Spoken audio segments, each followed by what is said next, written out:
Salut, bonsoir, bonjour. La caméra a planté. Ça y est.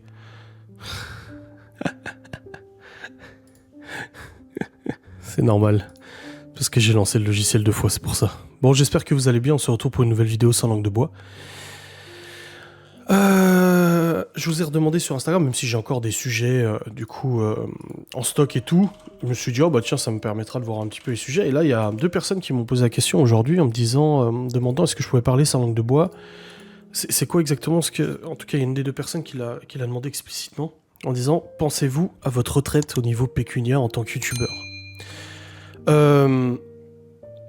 Déjà, au-delà d'en tant que youtubeur, est-ce qu'on pense à la retraite en tant qu'entrepreneur, j'ai envie de dire.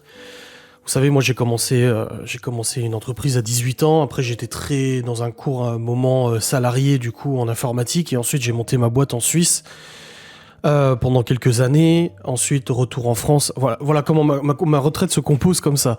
J'ai bossé à 18 ans en tant qu'éboueur pendant 2 mois, waouh, j'ai cotisé à la retraite. Ensuite, j'ai ouvert une entreprise en France, à l'époque ça s'appelait les auto-entrepreneurs, hein, et ça venait d'être sorti et tout ça, pendant 1 an. Quelque chose comme ça, avec très peu de projets, très peu de revenus. Finalement, j'ai pas mis beaucoup en cotisation. Et ensuite, j'ai travaillé en tant que salarié en Suisse pendant un peu moins d'1 an. Donc, j'ai cotisé un petit peu pour la retraite, mais pas grand-chose non plus.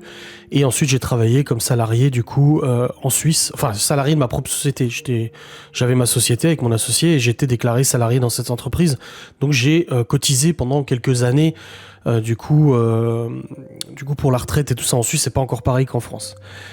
Ensuite, retour en France en 2013-2014. 2014 jusqu'à 2018, je n'étais pas déclaré. Donc j'étais déclaré sans revenu.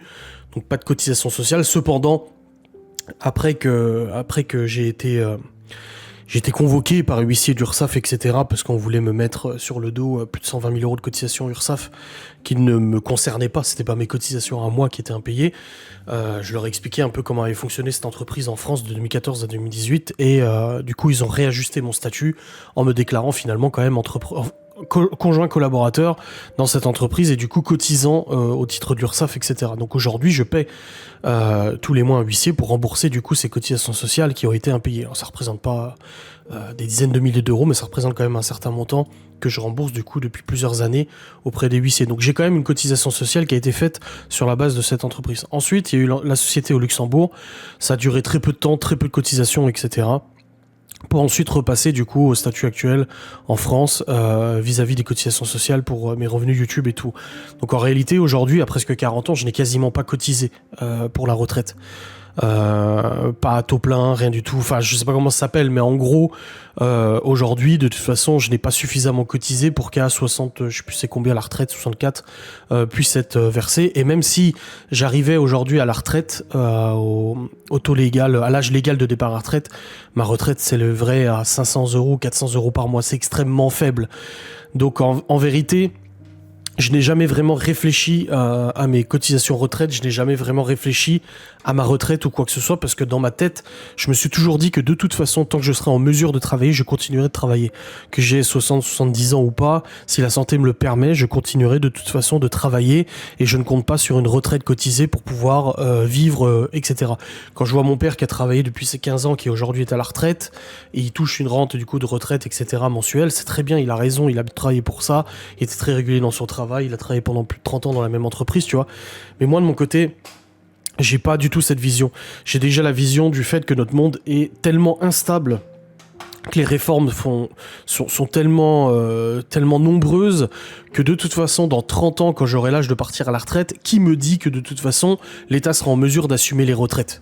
Qui me dit que d'ici là, ça n'aura pas encore changé, que les pensions de retraite n'auront pas encore baissé ou quoi que ce soit, et que finalement, en fait, je me serais inquiété toute ma vie pour cette retraite, pour me rendre compte au final que ça servait à rien, parce qu'au moment de partir en retraite dans 30 ans, il n'y aura plus rien, il n'y aura plus du tout dans les caisses de l'État, et on ne pourra plus compter sur notre cotisation, les cotisations qu'on a fait pendant toute notre vie, pour pouvoir vivre. Voilà un petit peu mon point de vue vis-à-vis des retraites. Donc c'est pas un point de vue très positif, mais ça explique un petit peu pourquoi aujourd'hui je ne m'en inquiète pas. Pour moi, la retraite, c'est investir, c'est faire en sorte de travailler suffisamment longtemps pour que une fois que t'es payé ta maison, tu travailles encore. De se dire bon bah j'ai suffisamment travaillé pour payer ma maison, on a un toit sur la tête et tant mieux. Donc c'est une vision des choses un peu pessimiste, mais en même temps réaliste dans la mesure où on sait pas où on va, on sait pas ce qui va se passer, on sait pas comment ça va se passer.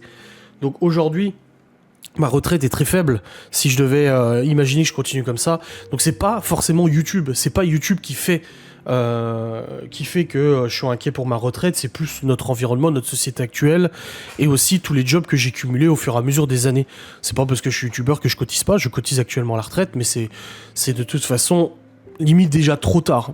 C'est ça que je me dis, c'est qu'aujourd'hui si je prenais un job en CDI et que je bossais en tant que salarié jusqu'à la fin de mes jours, jusqu'à 65, 66, de toute façon, je n'aurais pas suffisamment cotisé pour faire mes trimestres et avoir une retraite. Donc je continue comme ça. On cotise comme on peut. Voilà, on cotise avec la box gourmande. Moi, je cotise avec YouTube et tout ça. Laura a beaucoup plus cotisé que moi, d'ailleurs. Ses droits sont beaucoup plus élevés que les miens parce qu'elle a toujours travaillé depuis ses premiers apprentissages et tout ça.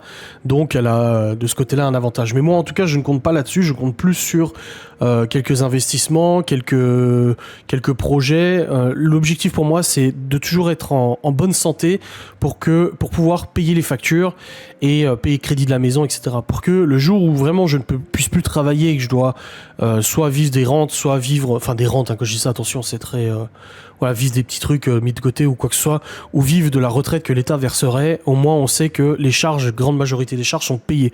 Les voitures, maisons, etc. De limiter le plus de charges possible. Voilà. C'est un peu comme ça que je vois les choses. Et comme je vous l'ai dit, moi, le plus important, ça m'arrange peut-être de penser ça, attention, hein, c'est peut-être une façon pour moi de ne pas stresser vis-à-vis de la retraite. Mais comme je vous le dis, notre société évolue tellement vite, elle évolue tellement rapidement, que de toute façon, je pense, c'est mon opinion, que personne ne peut savoir précisément ce qu'il adviendra de notre retraite quand on a notre âge aujourd'hui. Quand t'es proche de la retraite, t'as 60, 62, 63, 64, bon, c'est actuel, tu vois.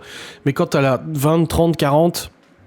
J'estime que de toute façon, on ne sait pas à quoi s'attendre, on ne sait pas ce que le gouvernement nous prépare, on ne sait pas ce que la société nous prépare, on ne sait pas ce que la vie nous prépare, hein, tout simplement, et nous réserve du coup pour quand on sera en retraite. Peut-être que... Moi, j'ai connu mes deux grands-pères qui sont décédés, l'un juste après sa retraite, et l'autre alors qu'il travaillait encore. Donc au final, ils ont cotisé toute leur vie pour une retraite, et ils ont même pas profité de leur retraite, tu vois.